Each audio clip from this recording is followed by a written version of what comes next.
Hey. Hello, nice to meet you. Thank you very much. All right, great. So who did this? It was a gift from one of my friends for I think my 24th birthday. Much appreciated. Yeah. Yeah, I really like it.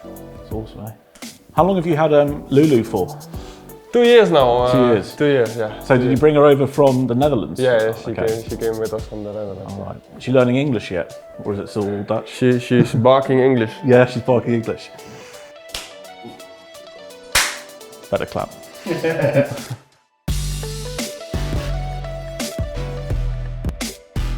You're a dad.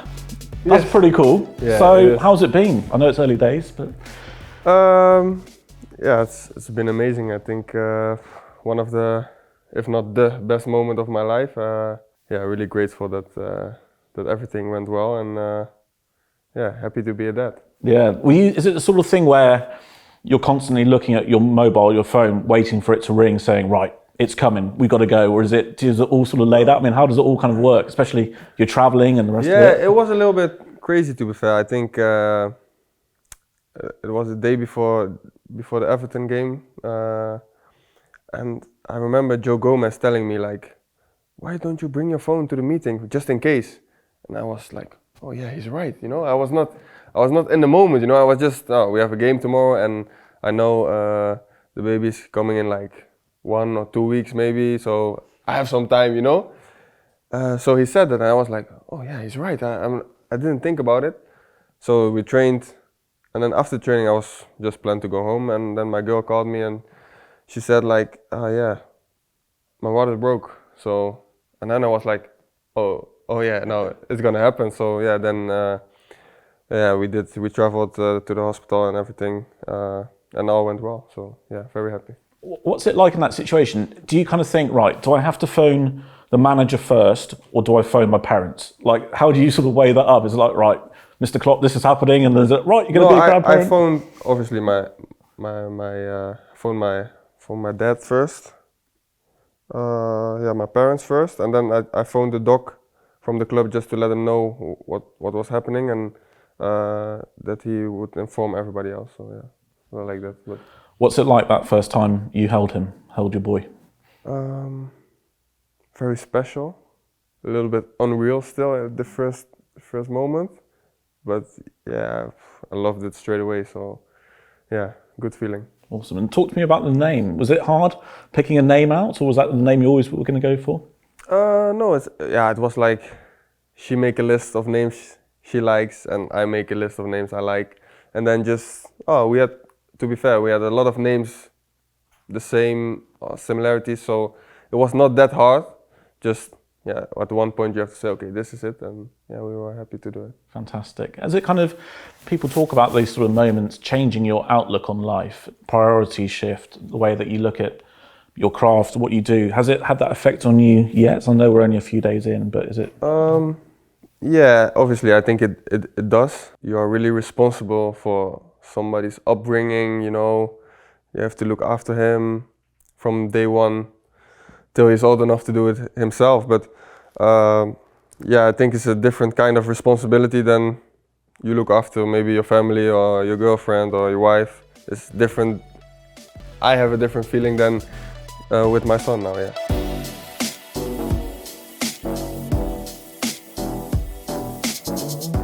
I know how important religion is to you and your faith. How does that sort of work in everyday life for you? Yeah, for me, like, faith is like more like a lifestyle, so it's not really something that I'm reading the Bible and everything is I'm thinking about it, but it's not like I go to church and that's the moment that I believe or something. It's really like every second of the day you're growing into faith and try to do the right things according to the Bible, according to the will of God, you know. So that's yeah, what I said, is really a lifestyle to be good to everybody, and how to behave, how to react in certain situations. That's what I try to live by. It's always easier said than done, but yeah, nobody's perfect, but we try to be. Is it tough on the pitch when you've got someone like kicking your Achilles, trying to wind you up, and then? Yeah, it is. It is tough. It's tempting to fall back into old habits, maybe, to get angry quick or things like that. But the more I can only speak for myself. The more I learned and the more I grew in the faith in faith, the less problems I had with that sort of things. Has that always been a big part of your life, faith? Yeah, it was. But when I was younger, obviously, didn't know that much. We went to church and everything, but it was like more in a search from within, like searching for what's the truth for me. And at the end, I found it, and try to evolve in that as well. Talking about the truth for you there, is it possible to sort of convey what you feel your truth is, if that makes sense? Yeah, for me, it's like, obviously, I think everybody in the world knows the story of Jesus Christ. So yeah, he died for our sin, and then it's like he washed our sin away, and then it's for us to try to live a good life. What does that mean? The Bible say that's love. So love everybody, love yourself, love your neighbors, love your opponents, love everybody, and from that point, from that moment on, you will see the fruits also of what you sow.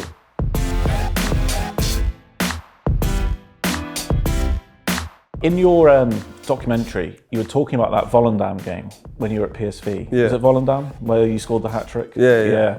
Could you just talk through what was happening there and how you looked to God and you saw 3 scenarios? Was that right? Oh yes.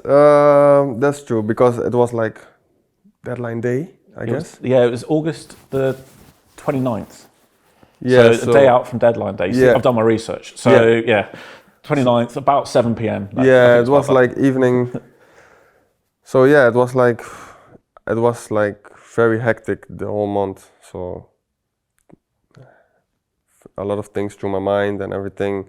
You are focused, but not really that focused. So it was pretty difficult from a mental point of view. Then at the end, I just put it all in God's hands, and I just asked for a sign. And it was like I said in the documentary, if I only scored once was I go to Southampton, twice to Leeds, and 3 times I stayed. I scored twice, and the one was like own goal, not own goal, and then I got subbed, and I was sitting next to Jordan These, one of my friends, close friends still, and we spoke about the situation, and he knew that I did that already. So then he said, like, now it's really in God's hands if he decides if it's an own goal or not. And at the end it was my goal, so then it was 3. So more clear sign I couldn't get.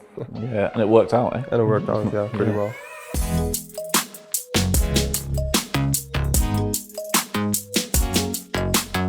Talk to me about the Liverpool move when they came in for you. It was after the move was announced after the Qatar World Cup, where you had a brilliant World Cup, scored plenty of goals, and I know that the Argentina game must have been hard, but then Liverpool came in. Talk to me about how all that sort of happened and your mindset, your thought process at that time. So I was on vacation. We had a week off, so I was in Dubai with my girl, and 1 or 2 days before we went back, my brother, and who is also my agent, and the other agent called me and said there was interest from Liverpool, pretty serious, but I was really calm because I learned from the previous window. So we just looked at the situation really calmly, like if it happens, it happens. If it's not happening, it's not happening. So, but it went very fast. So I think we came back 23, 24, personal terms agreed, 26 clubs agreed, 27 I was there. So it went really fast.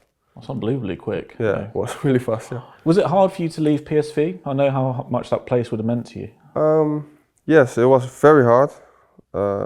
Played there in total, I think with academy and everything together, 16, 17 years. Lots of friends, lots of good people. But I think it was just time. Is it scary when you leave behind something you know so well? Yeah, it in my mind it was, but that's something for me where I can feel God's presence as well, because it was just in his hands and just happened so quick, but I was so calm and I was not really stressed about those things. So that was for me also a sign, like, it's it's a God move. Let me say it like that, you know. How different was your first experiences at Liverpool in terms of training and the club compared to PSV? What were the differences you felt? Mostly intensity-wise, big difference. The intensity here is very high in comparison to PSV, to the league there. So yeah, I think that's the biggest difference. So intensity-wise and the physical aspect. And was it, I mean, like the first couple of training sessions, you're there, you got Mo Salah there, and this sort of thing. You just thinking, right, I've got to learn from you, see what these guys do, the senior pros. What's it like being sort of the new kid at school, I guess? Yeah, but it was to be honest, not a strange situation. But I came in, my papers were not done yet, so I needed to train a few days alone. I couldn't train like with the guys, so I was on my own. Then when I joined the team, so when everything was done, I could train outside, you know, because it was not allowed before because the papers weren't done, so I didn't train with the team. I think 1 or 2 days later already we had a game, and then it was game. So yeah, I didn't have really time to like a preseason. There was no preseason. It was just I came in, training game, and then the game started. Do you think that was easier in some ways then, almost, because you call it jumping, like when you go into the swimming pool, you go in at the deep end instead of sort of paddling in the shallow end? Yeah, maybe I don't know, but yeah, it worked out. Yeah. What was it like for the first time when you heard the cop singing and hearing you Never Walk Alone? Amazing. It still is amazing when they do You Never Walk Alone, or even any other song. Yeah, I need to say the fans are very special.